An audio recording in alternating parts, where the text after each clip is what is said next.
In the bold and the beautiful, the past refuses to stay buried, and this time, it comes roaring back in the form of a lawsuit that shakes the foundations of two powerful empires.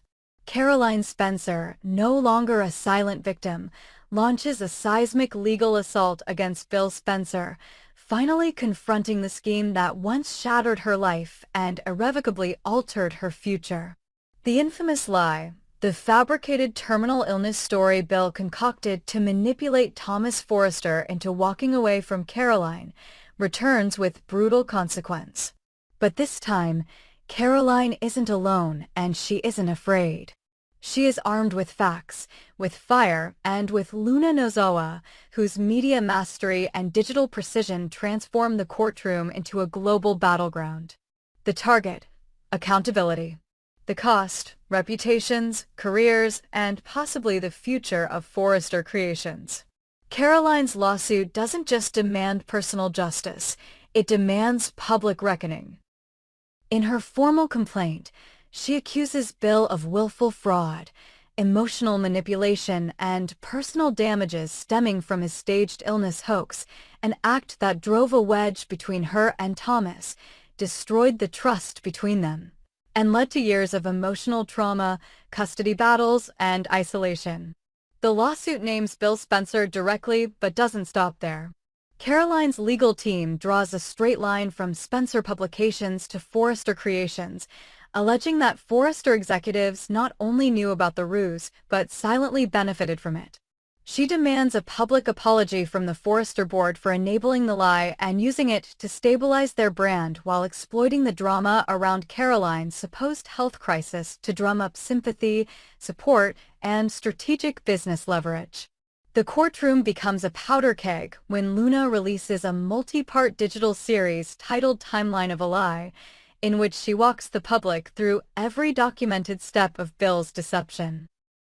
With calculated pacing and piercing clarity, Luna outlines the chronology, when the fake diagnosis was introduced, how Thomas was pressured to abandon Caroline for her own good, and how Bill manipulated both media and personal relationships to control the fallout. Each clip is accompanied by internal memos, private emails, leaked voicemails, and first-hand accounts, including a previously unseen testimony from a nurse who helped stage the original hospital visit. Luna doesn't just present the case, she broadcasts it, turning every upload into an indictment, every comment section into a jury box. Public opinion swells. Hashtag Caroline Deserves Justice trends for days.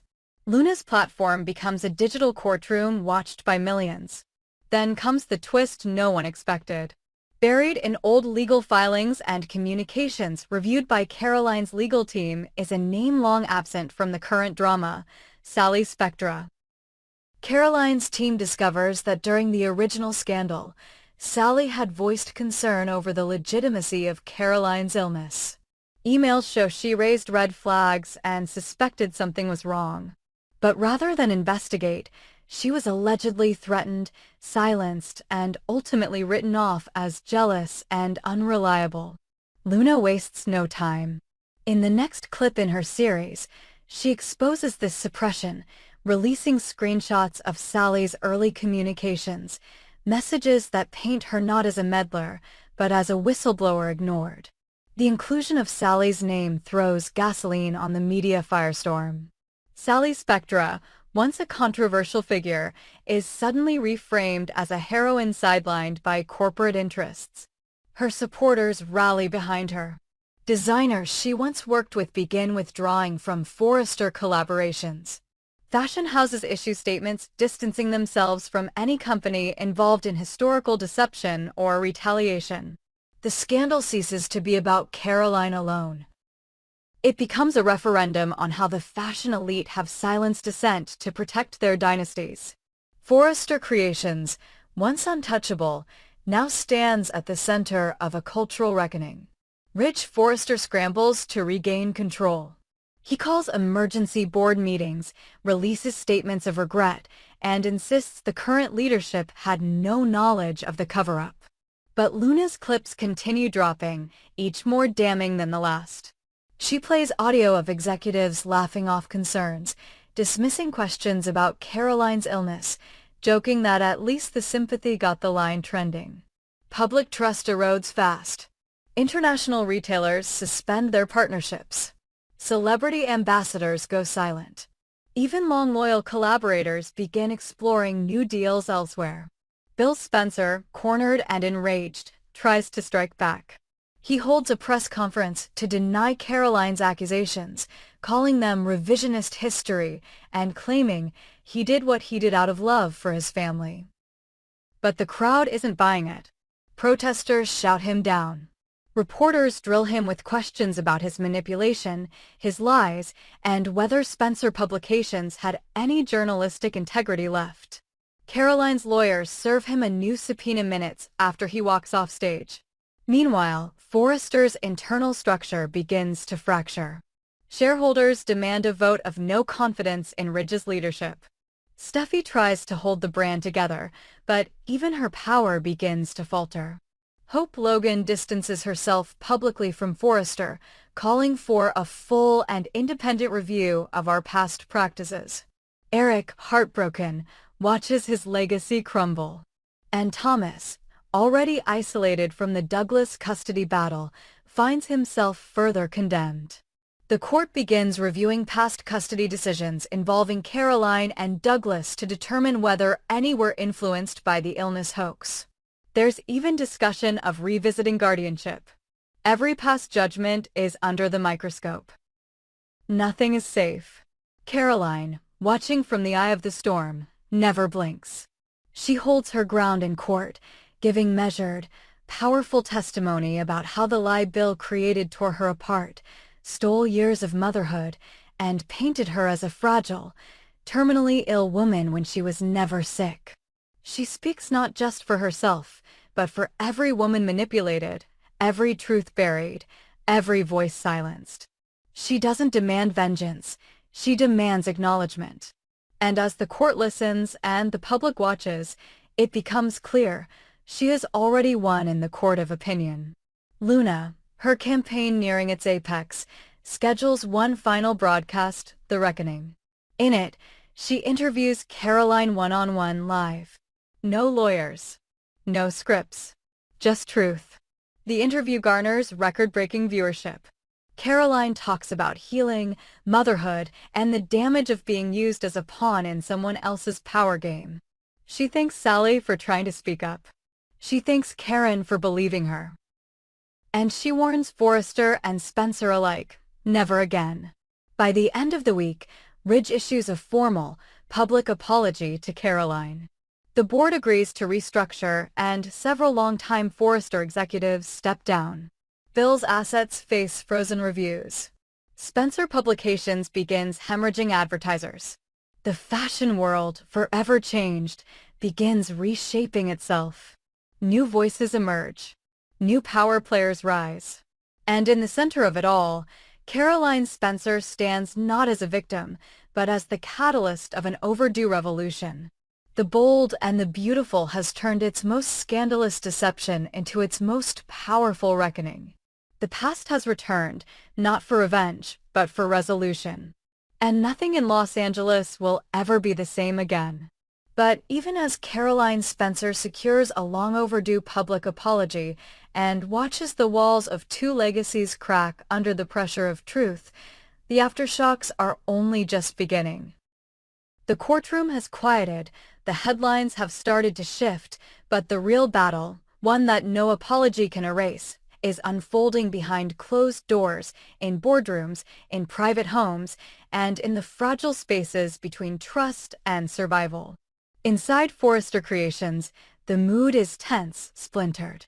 Rich Forrester may have delivered his public apology, but internally he seethes. He feels cornered, exposed, and betrayed, not just by the public or Caroline or even the media, but by the family he tried to protect. For the first time, he no longer controls the narrative.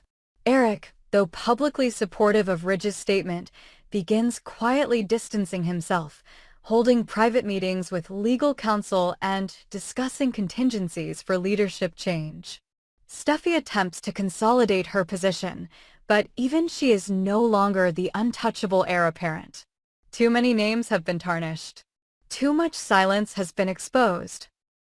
Hope Logan, witnessing the implosion of the Forrester image, takes bold steps of her own. She proposes a total rebrand of the Hope for the Future line, separating it fully from the Forrester name and launching a new ethics-first initiative for young, independent designers. She suggests partnering with Caroline and Luna to create a public-facing redemption project, not for damage control, but for actual industry reform. Ridge resists. Steffi calls it naive. But the press and public adore it.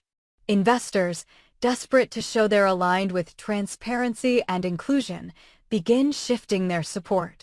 Hope becomes a quiet power center, and the old guard at Forrester realizes they may not survive much longer unless they evolve or vanish. Thomas Forrester, meanwhile, disappears from the public eye altogether. Stripped of influence, burdened by guilt, and humiliated by the re-examination of the past, he isolates himself from the family and from Douglas. He doesn't fight the court's orders. He doesn't respond to the press. Caroline, surprisingly, doesn't seek to punish him further. Instead, she offers a public statement acknowledging that Thomas, too, was manipulated and expresses a willingness to pursue healing through family therapy if he's open to it. It's a move that wins her even more admiration and leaves Thomas silently devastated. At Spencer Publications, the fallout is even worse. Bill Spencer is cornered on all sides by the press, by advertisers, by the people inside his own company. Wyatt and Liam, both disgusted by the revelations, demand a full internal audit and threaten to resign if Bill refuses. Katie, having long wrestled with Bill's moral compass, takes Will and cuts all personal ties. Karen, though still trying to salvage her own position, agrees to step in temporarily as CEO while legal action against Bill proceeds. Spencer Publications, once the most aggressive media empire in the city, now limps forward, burdened by lawsuits, sponsor withdrawals, and reputational damage so severe that even longtime allies stay silent. Luna, the digital architect of the reckoning, doesn't stop. With her name now synonymous with truth-telling, she becomes a rising power, not just in media, but in fashion activism. She launches a foundation to support whistleblowers in the creative industries, working closely with Sally Spectra, who reemerges with renewed fire and finally receives the recognition she was denied years ago. The two women, once considered fringe, are now shaping the narrative for a new generation. When Luna receives an offer to speak at the International Fashion Ethics Summit in Milan, she accepts, bringing Caroline and Sally with her. The three become an unlikely but powerful trio, shifting the balance of power far beyond Los Angeles. Back home, Caroline enjoys time with Douglas, free of court battles and manipulation. Their relationship, once broken by lies and absence, begins to heal. They spend time outside the media storm, with Caroline focusing on parenting and advocacy rather than vengeance. She makes it clear in every interview this was never about destroying Bill or Forrester. It was about reclaiming her truth, her son, and the future that was stolen from her. Now she's taking it all back on her terms. But in the shadows of this revolution, a new presence emerges. A mysterious leak reaches Luna's inbox, and signed documents, photographs, recordings. The sender is anonymous, but the content is explosive. It hints at something deeper, something older, something that suggests the rot inside Forrester Creations and Spencer Publications didn't start with Caroline's story. It started much earlier, with a cover-up so old and buried that even Ridge, Eric, and Bill have never spoken of it publicly. Luna, wary but compelled, begins digging again. The final scene, Luna standing alone in the Spencer Tower's dark conference room, reviewing footage from a decades-old charity gala. A younger Ridge. A younger Bill. A conversation caught off mic. And in the background, someone long thought irrelevant. the pieces begin to shift again. A bigger story is waiting, and Luna is ready to tell it. Because in the bold and the beautiful, the truth is never the end. It's only the beginning of the next war.